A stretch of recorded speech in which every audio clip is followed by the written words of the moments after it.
میرے محلے میں ایک لڑکا تھا، کینیڈا رہائش پذیر تھا۔ اس کی شادی اس کی ارینج میرج بھی تھی۔ بچپن ساتھ گزرا تھا، ہم ایک دوسرے کو اچھے سے جانتے تھے۔ اس کی 2 بیٹیاں اور ایک بیٹا تھا۔ مجھے اس کی شادی کے بارے میں بالکل کوئی علم نہ تھا، نہ ہی میں اس کی بیوی کو جانتا تھا۔ 15 سال کے بعد وہ اچانک میرے گھر آیا۔ دروازے پر دستک ہوئی۔ سیکیورٹی کے ملنے کے بعد وہ کہنے لگا، مجھے اس گھر کے مالک سے ملنا ہے۔ رات کے 11 بج رہے تھے۔ وہ مجھے دیکھتے ہی پہچان گیا، لیکن میں اس کو نہ پہچان سکا۔ خیر جب کچھ بات ہوئی تو اس کو پہچان گیا۔ عرفان صاحب، آپ آج؟ ان کو گلے لگایا۔ وہ بالکل بدل چکا تھا، گنجا پن آ چکا تھا۔ مجھے دیکھ کر بولا، آپ تو بالکل نہیں بدلے، جیسے 15 سال پہلے تھے ویسے ہی ہو بہو۔ میں مسکرایا، نہیں جناب، ایسی بات نہیں، صرف ظاہری شکل نہیں بدلی، باقی دل، احساس، سوچ، خیالات سب کچھ بدل چکا ہے۔ خیر چائے منگوائی۔ اس کا لہجہ کچھ دھیما ہونے لگا۔ میری آنکھوں میں دیکھ کر بولا، عرفان، مجھے گناہ کی معافی مانگنی ہے۔ میں مسکرایا، عرفان صاحب کیسا گناہ؟ آپ کیا کہہ رہے ہیں؟ عرفان صاحب اچھا بھلا جوان مرد تھا، چائے کا کپ سائڈ پر رکھا۔ میری شادی ایک بہت پیاری اور پاک دامن لڑکی سے ہوئی۔ ماں نے رشتہ کیا تھا، ابو تو تھے نہیں، امی کو انکار نہ کر سکتا تھا۔ شادی ہو گئی۔ وہ بہت اچھی تھی، لیکن ہماری سوچ مختلف تھی، اس لیے شراب پینا میرے لیے عام سی بات تھی۔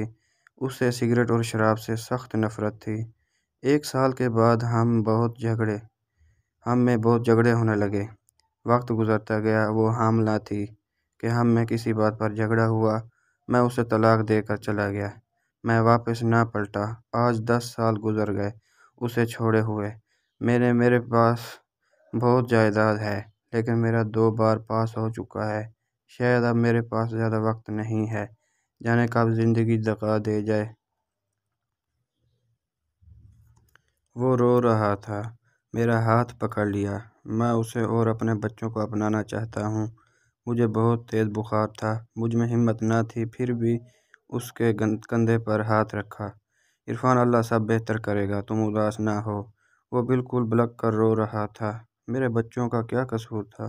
میری انا، میرے غرور نے ان کو نہ جانے کتنے درد دیے ہوں گے۔ میں اپنی بیٹیوں کو سینے سے لگانا چاہتا ہوں۔ مجھے میری بیوی بچوں کے پاس جانا ہے۔ میں سب کچھ لٹا دوں گا۔ میں نے پوچھا، دوسری شادی کیوں نہیں کی؟ کہنے لگا، مجھے اس رشتے سے نفرت سی ہو گئی تھی۔ مجھے کسی عورت کا یوں ساتھ اچھا نہیں لگتا تھا، لیکن جب سے میں بیمار ہوا ہوں، مجھے احساس ہونے لگا ہے، ہم سفر کے بنا زندگی کچھ بھی نہیں ہے۔ میں اس کو تسلی دی، جو کہ میں بیمار تھا، اس سے گھر جانے کا کہا، اسے یقین دلایا، کل اس کی بیوی کے پاس ضرور جائیں گے۔ فجر کی نماز ادا کر کے میں فارغ ہوا۔ بارش ہو رہی تھی۔ وہ بھیگا ہوا میرے دروازے پر کھڑا ہوا۔ اس کی آنکھیں سوج چکی تھیں، یوں لگ رہا تھا وہ رات بھر سویا نہیں۔ مسکراتے ہوئے میرے پاس آیا، اب چلیں؟ میں مسکراتے ہوئے اس کو بیٹھ جانے کا کہا۔ ناشتہ منگوایا۔ دونوں نے ناشتہ کیا۔ مجھے کچھ کام تھا اپنے NGO کا، وہ کام ختم کیا۔ 9 بج رہے تھے۔ وہ میری طرف دیکھ رہا تھا، کبھی موبائل دیکھتا، کبھی گھڑی کی جانب۔ میں اس کی بے چینی سمجھ رہا تھا۔ وہ اپنی کار لے کر آیا تھا، اس کے ساتھ ہی چل دیا۔ وہ بتانے لگا، میری بیٹی کا نام شانزے ہے، مجھے یاد ہے اس کی پیاری سی آنکھیں، اسے میں نے گود میں اٹھایا تھا۔ میری چھوٹی بیٹی آرزو، ننھی سی کلی، ان کا رونا ہنسنا میرے کانوں میں ہے۔ اس کی آواز کانپ رہی تھی، آنسو بہہ رہے تھے۔ میرے سامنے بار بار ہاتھ جوڑ رہا تھا، مجھے میرے بچوں سے ملوا دینا، میں اپنی بیوی کو منا لوں گا۔ میں سوچ میں گم تھا۔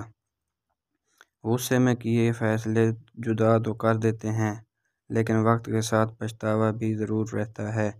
دل میں ایک ٹھوس ضرور اٹھتی ہے، کاش جدا نہ ہوئے ہوتے۔ تھوڑا سا جھک جانا کیا ہی خوبصورت عمل ہے۔ ہم ایک گاؤں میں پہنچے۔ اس نے اپنے سسرال کے گھر کے سامنے گاڑی روکی۔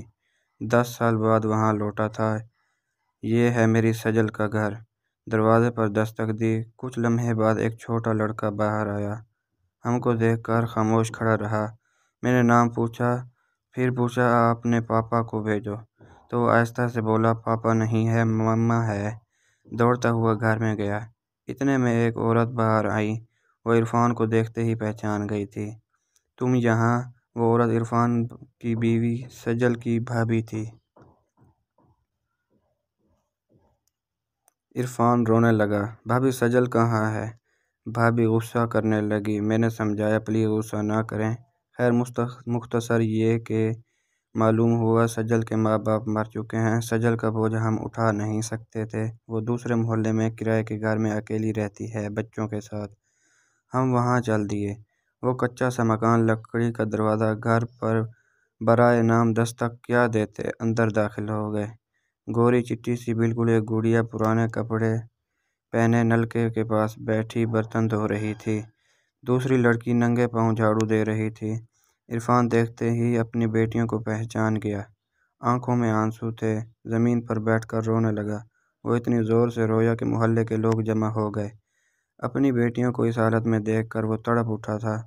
میری شانزیں، میری آرزو سینے سے لگا کر اتنا رویا ہر آنکھ اشک بار ہو گئی۔ وہ بچیاں نہیں جانتی تھی ان کا بابا ہے۔ وہ ڈر گئی تھی۔ پیار سے پوچھا ماما کہاں ہے؟ شانزیں آہستہ سے بولی ماما اسکول گئی ہے سموسے بیچنے۔ اتنے میں سجل ہاتھ میں کچھ برتن پکڑے آئی۔ پرانے سے کپڑے، بری حالت، ساتھ چھوٹا بیٹا تھا۔ اس نے جیسے ہی عرفان کو دیکھا وہ غصے سے چلانے لگی۔ کیا کرنے آئے ہیں یہاں؟ چلے جاؤ یہاں سے۔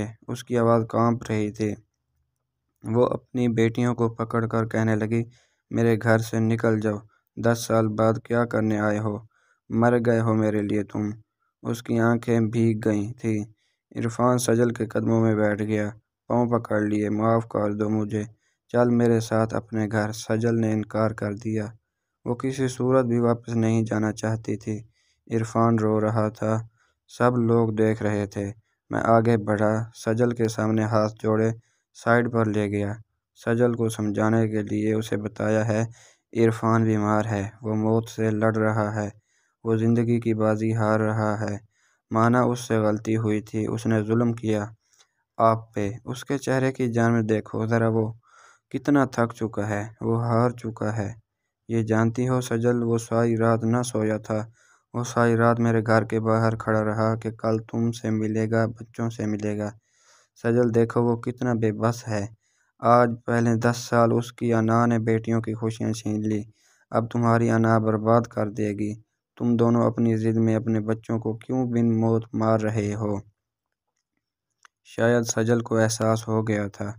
وہ تو جیسے نہ جانے کب سے منتظر تھی عرفان کے آنے کی۔